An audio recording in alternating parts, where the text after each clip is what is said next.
Hi, thank you for joining me for another episode of Miracles in the Bible. Today we're going to look at another miracle, this time in the book of the Old Testament, in the book of Joshua. But before we go there, I want to point you to what's recorded in Isaiah chapter 43, verse 2. Isaiah says, he's speaking, this is what the Lord declares. When thou passest through the waters, I will be with thee, and through the rivers, they shall not overflow thee. When thou walkest through the fire, thou shalt not be burned, neither shall the flame be kindled upon thee. When the three Hebrew faithfuls were in the fiery furnace, they looked back on this prophecy of Isaiah, and they believed in faith that God could protect them in that fiery furnace, as Isaiah said, and we know actually happened. When Isaiah declared those words, God was actually saying, look, I've already done this. I was with you when you crossed the sea, the Red Sea, and the waters of the rivers did not overflow you when you crossed the River Jordan. And that's the one that we're going to look at today in Joshua chapter 3. You turn there, you find that God is now leading the children of Israel from the wilderness into the promised land. And he is actually caused them to cross from the eastern side in the wilderness of Moab towards the west into the Canaan land. But to do that, they had to cross over the Jordan River. They could have gone and come up from the south on the western side, but those armies had not been defeated yet, of the peoples that lived in that area. So God in his wisdom chose to have them come in from the side of the Moab wilderness, coming from the east, going west into Canaan. They had to cross the Jordan, and the next city after they crossed the Jordan was Jericho. Now, the interesting thing here is the Bible records, Joshua recorded, that the Jordan River was overflowing at this time. The winter rains had fallen, so that means that rains and waters from the north that had rained in the north were flowing south in the river and causing the river to overflow. And so the river was a raging river at this time, with the waters just overflowing the river banks. And so that was a very dangerous time to actually try and cross the river.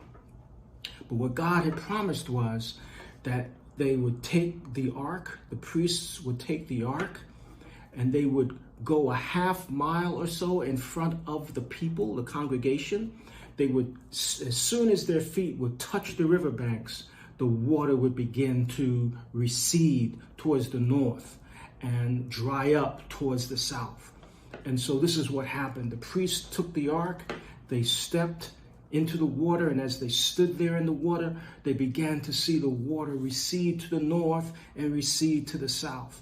And they were commanded to go and stand in the middle of the Jordan and stand there until all the people had an opportunity to cross the river Jordan. And Joshua also says that they crossed over on dry ground. The ground had been dried up miraculously as the priests stood there. So it wasn't muddy, it wasn't anything like that. It was solid, hard, dry ground. Now, the amazing thing, just imagine as the people are walking across in the Jordan, they could see the river piling up towards the north. And it says towards the city Adam, far away, which was about 15 to 20 miles north of where they were. And so just imagine to see this huge wall of water building up, an imaginary dam just building up about 15 to 20 miles to your north. And then south of you, you see the water just dry up as it went down heading towards the Salt Sea or the Dead Sea. What an amazing miracle to witness.